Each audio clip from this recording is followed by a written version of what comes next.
Yes guys, reka mbasuhuze nongere mbifurize ikaze kuri YouTube channel yacu Vumbura. Nk'uko bisanzwe rero ibiganiro byacu byibanda kuri cryptocurrency, especially mining platforms like Pi Network, Bitcoin, Satoshi cyangwa kwa nk'uko musanzwe muyizi. Uyu munsi rero tuba tugarutse kugira ngo updating cyangwa tugire some challenges tubereka cyangwa tugishaka kubereka ko hari ibyo mugomba kwirinda.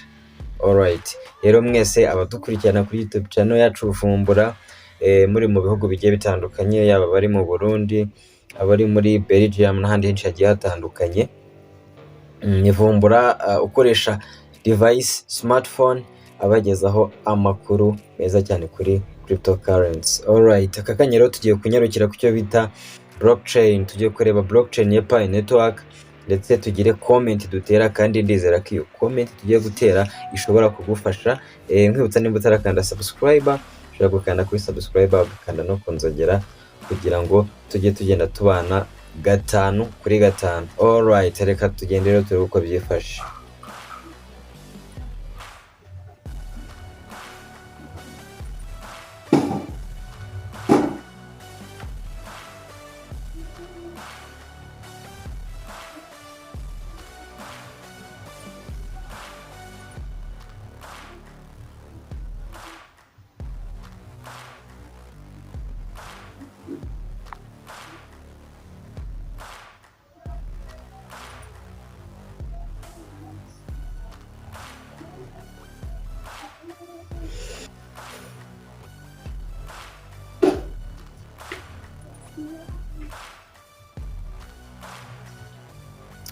Okay, nkuko nari kubabwira rero tugiye kureba muri blockchain yacu.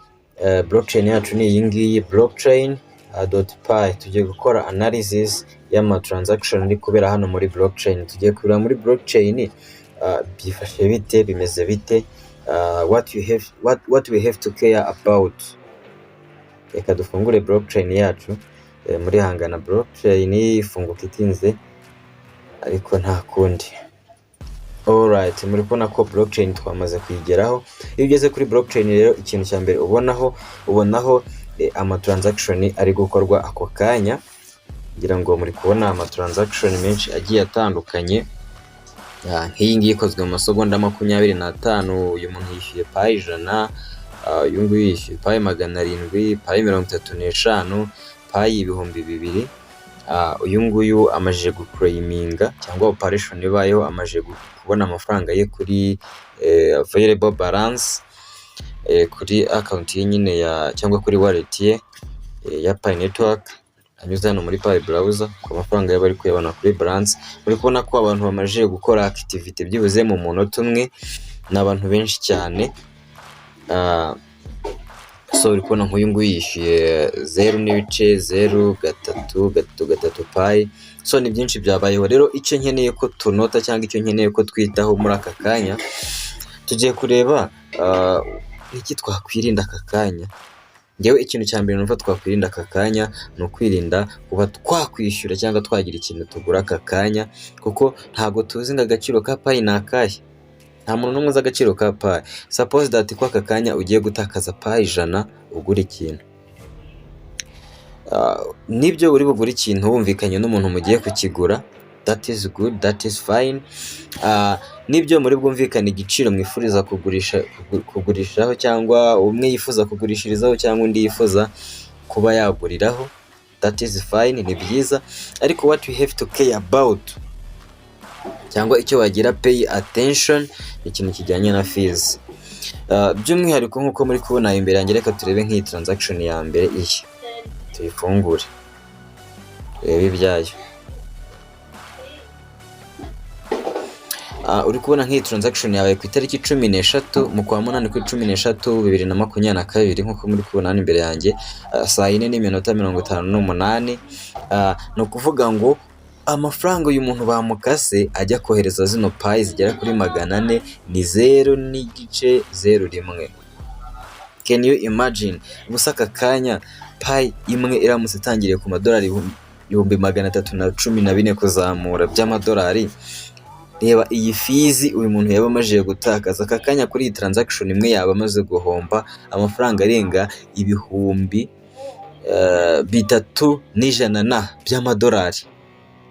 Ni miliyoni 3,300,000 nyinshi z'amanyarwanda. So nta mafaranga menshi cyane. Pay attention. Wenda reka tujye ku wundi muntu wenda uyu nguyu we yohereje byinshi, that is good, that is fine, I don't care, yohereje byinshi nta kibazo, ariko reka dusubire inyuma turebe nko ku muntu wakoze transaction y'ibice bike cyane, ibice bike, turebe fees bagiye bamukata, hanyuma nyuma yaho dufate conclusion n'icyo dushobora gukora. Mbibutsa ko ibiganiro dukora hano kuri iyi channel biba bishingiye kuri opinion zacu cyangwa ku bumenyi tuba dufite, tuba twagiye dusoma ahantu henshi hagiye hatandukanye, n'ibyo bishobora kugufasha, ushobora kubigenderaho kimwe no kutanabigenderaho. We are not a final decider, ntabwo ariko dufata imyanzuro ya nyuma. We are a blogger, we are a YouTuber, alright, we are supporting you to get some knowledge can help you in a given way. Okay, reka turebe nk'umuntu wakoze transaction y'amafaranga make. Nari namubonye ariko ndabona ntari kumubona, kugira ngo naho dukoreho aka notice gato. Turebe ama block yose, ama transaction yose turebe uko yagenze.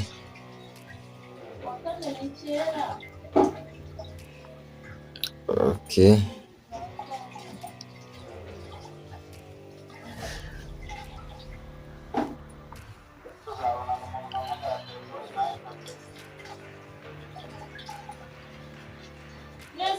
ndimo ndashaka umuntu wishyuye duke kugira ngo turebe ibihombo yaba yahuye nabyo ni ibihe. Ntekereza ko yaba yahombye cyane. Ni ukuvuga ngo icyo nashakaga kuvuga aha ngaha, hari abantu bakora ama transaction akishyura nka 0.00003 nk'uko twari twabibonye turi gutangira, ariko ugasanga fees bamukase, the fees is very high, fees bamukase iri hejuru cyane. So usanga bamukase 0.01 kandi we yishyuye 0.0003 payi. So ibaze ugiye kohereza nk'amadolari 100 bakagukata amadolari 3,000. Icyo kintu murakiyumvisha. So nababwira ngo rero nk'abantu bankurikirana YouTube channel yanjye, the advice cyangwa inama nshobora kugenda mbahereza nuko mwaba muretse gukora ibintu by'ama transaction, mukitonda tubanza tukareba ngo ibintu biri kugana hehe. Nicyo naringambiriye kuba nabereka, kugira ngo mugire logique mukuramo cyangwa mugire idea mukuramo ishobora kugenda ibafasha. Ndabona ntari kubona iyo transaction ngo nyibereke, ariko reka nyishake birarangira nyibonye.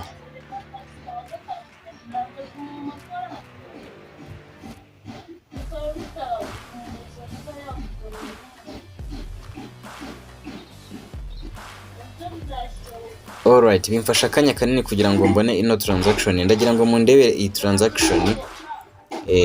Nk'uyu muntu uri kubona yahombye cyane, yishyuye 0.0333 muri kubibona aha ngaha. Akimara kwishyura aya ngaya yakaswe 0.01. Ibi ngibi bisobanuye iki? Ibi ngibi bisobanuye ko ushobora kohereza urugero, ushobora kohereza nka miliyoni 3 ugakatwa miliyoni 1 kugira ngo iyo transaction ikunde. So nkeka ko reba ayo bamukase n'aya ngaya kugira ngo akore ino transaction n'igihe yayikoreye, ngira ngo muri kukibona. So nababwira ngo rero we have to pay attention about this and mukitonda mugakomeza mukabaho nk'uko mwari mubayeho. I know ko mwasurvivinga, hanyuma tugategereza aho ibintu bigana, tugategereza n'ijambo rya mukuru rituruka kuwo bita Dr. Nicholas cyangwa P-Core team. Alright, ndakeka ahangaha birasobanutse. Nongera kubibutsa ko ku bantu bifuza kuba bakoresha cyangwa bamenya imikoreshereze ya Binance, bakeneye kugurisha ama cryptocurrency, bifashishije mobile money zabo cyangwa banki zabo, abakeneye kwiga staking, abakeneye gukora trading kuri future accounts mu buryo bwari bwo bwose kuri Binance, ushobora kutwandikira kuri nimero iri muri inbox tukagufasha kubisobanukirwa bitewe n'uko twumvikanye. Ndakeka nta kindi kintu kidasanzwe mfite kubabwira. Nari nkeneye kubabwira ko you have to care about this, what ama transaction muri gukora. I'm not with you. Buri wese abikora uko abyumva, kandi this is my idea, uko niko mbyumva, nawe ufite uko byumva, n'abandi bafite uko babyumva. Nawe ushobora kujya no muri comment ukatubwira uko byumva, cyane cyane ku bijyanye na consensus value yari amadolari 314 y'amadolari n'159, ukatubwira ese kira giciro uracyemera ntucyemera, ubyumva gute, aho ngaho uherereye bo babifata gute. Reka tuze mbashimira, mbifuriza ibihe byiza. Ciao ciao, turi kumwe nawe muri video.